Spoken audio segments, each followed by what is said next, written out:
கர்த்தராகிய இயேசு கிறிஸ்துவின் நாமத்திற்கு ஸ்தோத்திரம் உண்டாவதாக. இன்றைய தியானத்திற்காக கொடுக்கப்பட்டுள்ள வேத பகுதி 1 ராஜாக்கள் 10ஆம் அதிகாரம் வசனங்கள் 4 துவங்கி 9 முடிய வாசிக்க கேட்போம். சேபாவின் ராஜஸ்திரீ சாலமோனுடைய சகல ஞானத்தையும் அவன் கட்டின அரண்மனையையும் அவன் பந்தியின் போஜன பதார்த்தங்களையும் அவன் ஊழியக்காரரின் வீடுகளையும் அவன் உத்தியோகஸ்தரின் வரிசையையும் அவர்கள் வஸ்திரங்களையும் அவனுடைய பானபாத்திரக்காரரையும் அவன் கர்த்தருடைய ஆலயத்திற்குள் பிரவேசிக்கும் நடைமண்டபத்தையும் கண்டபோது அவள் ஆச்சரியத்தால் பிரம்மை கொண்டு ராஜாவை நோக்கி, உம்முடைய வர்த்தமானங்களையும் உம்முடைய ஞானத்தையும் குறித்து நான் என் தேசத்தில் கேட்ட செய்தி மெய்யாயிற்று. நான் வந்து அதை என் கண்களால் காண மட்டும் அந்த வார்த்தைகளை நான் நம்பவில்லை. இவைகளில் பாதியாகிலும் எனக்கு அறிவிக்கப்படவில்லை என்று காண்கிறேன். நான் கேள்விப்பட்ட பிரஸ்தாபத்தை பார்க்கிலும் உம்முடைய ஞானமும் செல்வமும் அதிகமாய் இருக்கிறது. உம்முடைய ஜனங்கள் பாக்கியவான்கள், எப்போதும் உமக்கு முன்பாக நின்று உம்முடைய ஞானத்தை கேட்கிற உம்முடைய ஊழியக்காரரும் பாக்கியவான்கள். உம்மை இஸ்ரவேலின் சிங்காசனத்தின் மேல் வைக்க உம்மேல் பிரியங்கொண்ட உம்முடைய தேவனாகிய கர்த்தர் ஸ்தோத்தரிக்கப்படுவாராக. கர்த்தர் இஸ்ரவேலை என்றென்றைக்கும் சிநேகிக்கிறபடியினால் நியாயமும் நீதியும் செய்கிறதற்கு உம்மை ராஜாவாக ஏற்படுத்தினார் என்றார். ஆமென். நாம் வாசிக்க கேட்ட வேத பகுதியை சற்று தியானிப்போம். இது 3 பிரிவுகளின் கீழ் நாம் இப்பொழுது தியானிப்போம். முதலாவது, யார் இந்த சேபாவின் ராணி? இரண்டாவது, சேபா ராணியின் பயணத்தின் நோக்கம் என்ன? மூன்றாவது, இதன் மூலம் நாம் பின்பற்ற வேண்டியவை அல்லது நாம் கற்றுக்கொள்ள வேண்டியது என்ன?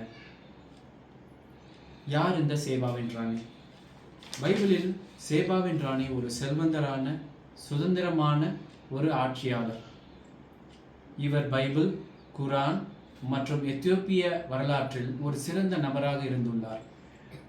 இவர் ஒரு சக்தி வாய்ந்த தன்னம்பிக்கை கொண்ட ஒரு பெண். அவள் தன் மனதில் இருந்த கேள்விகளையும் விடுகதைகளையும் சாலமோனிடம் கேட்டார். சாலமோனும் அவள் கேட்ட கேள்விகள் அனைத்திற்கும் விடுகதைகள் அனைத்திற்கும் அவளுடைய எதிர்பார்ப்புக்கு மேலாக பதிலளித்தார். அவருடைய பதிலை கேட்டு மிகவும் வியந்து போனாள்.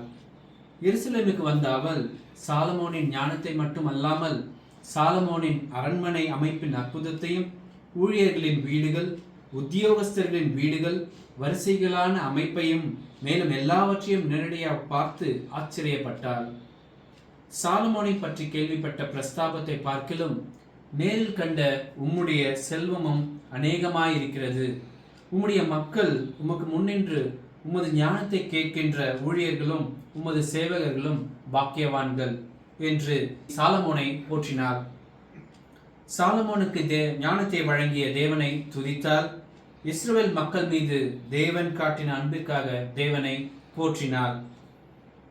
சாலமோன் அரசனுக்கு அவள் கொண்டு வந்த அனைத்தையும் பரிசாக கொடுத்தாள். சாலமோனும் அவளுக்கு நிறைய பரிசுகளை அள்ளி கொடுத்தான். அனைத்தையும் பெற்றுக்கொண்டு தன் நாட்டுக்கு திரும்பி போனாள். நாம் பின்பற்ற வேண்டியவை: சாலமோனை விட பெரியவரான இயேசு கிறிஸ்துவை அறிந்த பரிசேயர் வேத பாரகர்கள் அவரை ஏற்றுக்கொள்ள முடியவில்லை. அன்பானவர்களே, நாம் இவர்களைப் போல அல்லாமல் நாம் இயேசு கிறிஸ்துவை அறிந்து கொள்ள நாம் அதிகமான நேரத்தையும் வேத வாசிப்பதிலும் தியானத்திலும் ஜெபிப்பதிலும் செலவிட வேண்டும். வேதம் சொல்லுகிறது, முதலாவது தேவனுடைய ராஜ்யத்தையும் அவருடைய நீதியையும் தேடுங்கள், அப்பொழுது இவர்கள் எல்லாம் உங்களுக்கு கொடுக்கப்படும் என்று சொல்லியிருக்கிறது. கிறிஸ்துவை பின்பற்றுகிற நாமும் பணம், பொருள், வீடு, நகை, செல்வாக்கு என்று தேடிக்கொண்டு போகாமல் தேவனுடைய ஞானத்தை தேடுவோமா? வேதம் சொல்லுகிறது, நீதிமொழிகள் 16:16 பொன்னை சம்பாதிப்பதிலும் ஞானத்தை சம்பாதிப்பது எவ்வளவு உத்தமம், வெள்ளியை சம்பாதிப்பதிலும் புத்தியை சம்பாதிப்பது எவ்வளவு மேன்மை. ஆகையால் தேவனுடைய ஞானத்தை நாம் தேடுவோமா? கர்த்தர் தாமே இந்த வசனங்களை ஆசீர்வதிப்பராக. ஆமேன். கண்களை மூடி ஜெபிப்போம். கிருபை நிறைந்த நல்ல ஆண்டவரே, இந்த நேரத்திற்காக உமக்கு கொடான்கொடி ஸ்தோத்திரம் துதிகளும் இருக்கும் தகப்பனே. இப்பொழுதும் நாங்கள் கேட்ட தியானத்தின் மூலமாக ஆண்டவரே, சேபாவின் ராணி எப்படியாக ஆண்டவரே ஞானத்தை தேடி அதை கண்டடைந்தார்களோ அதே விதமாக ராஜா, நாங்களும் உம்முடைய ஞானத்தை ஆண்டவரே, பரலோக ஞானத்தை நாங்கள் தேடவும் அதை நாங்கள் பெற்றுக்கொள்ளவும் ஆண்டவரே நிறுத்தாமல் எங்களுக்கு உதவி செய்யும்படியாய் ஜெபிக்கிறோம். வேதத்திலே வாசிக்கிறபடியாக ராஜா, கர்த்தருக்கு பயப்படுதலே ஞானத்தின் ஆரம்பம் என்ற வசனத்திற்கு ஏற்ப ஆண்டவரே உமக்கு பயபக்தியுள்ள பிள்ளைகளாக நாங்கள் இருக்க நிறுத்தாமை கிருபை பாராட்டும்படியாய் ஜெபிக்கிறோம். உமக்கு துதி கனமகிமை போற்ற புகழ்ச்சி எடுக்கிறோம். இயேசுவின் நாமத்துக்கு எஞ்சி மன்றாடி வேண்டிக் கொள்கிறோம் எங்கள் ஜீவனுள்ள நல்ல தகப்பனே. ஆமென். இந்த வாய்ப்பினை கொடுத்த ஆயர்களுக்கு குடும்பத்தின் சார்பாக நன்றியை தெரிவித்துக் கொள்கிறோம்.